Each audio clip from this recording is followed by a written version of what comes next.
Christopher রোডে কিন্তু অদ্ভুত এক চিত্র তুমি দেখতে পাবে, যেখানে কিন্তু একটা না দুখানা বিল্ডিং কিন্তু দুটো বিল্ডিংয়ের ওপরে হেলে পড়েছে। তোমাকে দেখাবো প্রথমেই যে সবুজ রঙের বিল্ডিংটা দেখতে পাচ্ছ, এই বিল্ডিংটির ওপরেই কিন্তু ছতলা যে নির্মীয়মান বিল্ডিং, সেই বিল্ডিংটা খানিকটা হেলে পড়েছে এবং এই সবুজ রঙের বিল্ডিংটা এই ছতলা বিল্ডিংয়ের দিকে খানিকটা হেলে পড়েছে। আমরা একেবারে ছাদে গিয়েছিলাম, ছাদে গিয়ে যে চিত্র দেখেছিলাম যে 1 হাত পর্যন্ত ছাড় নেই দুটো বিল্ডিংয়ের মধ্যে।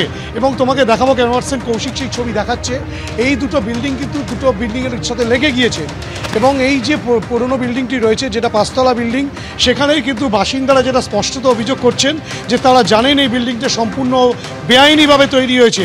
এবং এক বাসিন্দা তো স্পষ্টত বললেন কাউন্সিলর সমস্ত কিছু জানেন এবং এই বিল্ডিংটা কিন্তু বেআইনি বিল্ডিং তেমনটাই তিনি জানেন এবং সেই কারণে তারা যথেষ্ট আতঙ্কে রয়েছেন। এমনও চিত্র উঠে আসলে অনেকে কিন্তু এখান থেকে বেরিয়ে যান। ট্যাংরা থানার অন্তর্গত এইটা, এই ক্রিস্টোফার রোড, কলকাতা পুরসভার 58 নম্বর ওয়ার্ড, যে ওয়ার্ডের কাউন্সিলর সন্দীপন সাহা, তার কথায় তিনি কিন্তু কিছুই জানেন না। এতদিন ধরে একটা বিল্ডিং হলো, কিন্তু তারপরে কোনোরকমভাবে তিনি জানেন না যে কীভাবে বেআইনি নির্মাণ হলো, কী বেআইনি নির্মাণ হলো। বেআইনি নির্মাণ হলো তার জানার কথা নয়, এ ধরনের প্রসঙ্গ এসব মন্তব্য তিনি করেছেন।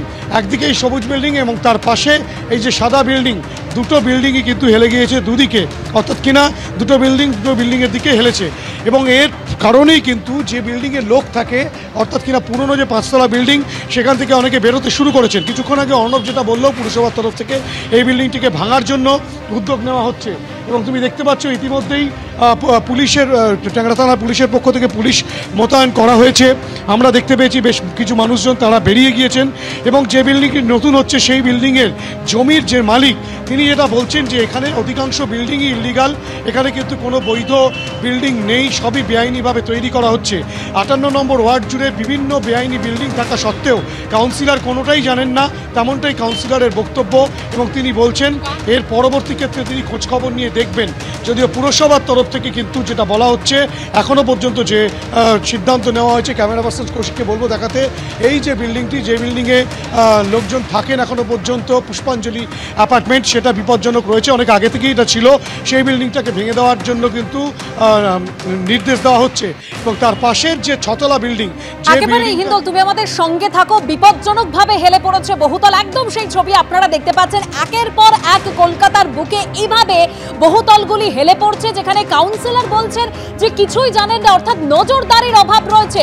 কি বলছেন কাউন্সিলর, একবার শোনাবো। স্থানীয় সূত্র থেকে খবর আমি প্রথম পাওয়ার সাথে সাথে আমি বিল্ডিং ডিপার্টমেন্টকে জানাই। বিল্ডিং ডিপার্টমেন্ট গতকাল এখানে লোক পাঠিয়ে, আধিকারিক পাঠিয়ে ইন্সপেকশন করে গেছেন। আজকেও বিল্ডিং ডিপার্টমেন্টের লোক রয়েছে, যা ব্যবস্থা নেওয়া সেই ব্যবস্থা নেওয়া হবে। ক্ষয়ক্ষতি যাতে না হয় এটাই আমাদের উদ্দেশ্য এবং সেটাই আমরা দেখব যাতে কোনো ক্ষয়ক্ষতি না হয়। সেটা কর্পোরেশনের স্যাংশন দেখলে বোঝা যাবে যে এটা স্যাংশন কতটা আছে বা স্যাংশনের বাইরে কতটা হয়েছে। এ তো আমরা কাউন্সিলরদের কাছে এই লিস্ট থাকে না যে কোন বিল্ডিংয়ের স্যাংশন কতটা বা কোন বিল্ডিংয়ের স্যাংশন কবেকার, এগুলো তো আমাদের কাছে থাকে না কর্পোরেশনের। আচ্ছা, বাড়ির মালিক বলছে এটা ইল্লিগাল, তো বাড়ির মালিক সেই ইল্লিগাল বিল্ডিংটা করতে দিচ্ছে কেন? তারা এই রকম ফোরে প্রমোটারদেরকে অ্যালাউ করছে কেন? কেন তারা কর্পোরেশনের কাছে যাচ্ছে না? আজকে তো আমরা কর্পোরেশন আইন এতটাই সহজ করে দিয়েছি যে ঠিকা প্রপার্টিগুলোর ওপরেও আজকে আমরা স্যাংশন দিচ্ছি। তো সেইখানে না গিয়ে কেন ফোরে প্রমোটার ধরে কেন তারা এই বাড়িগুলো করছে?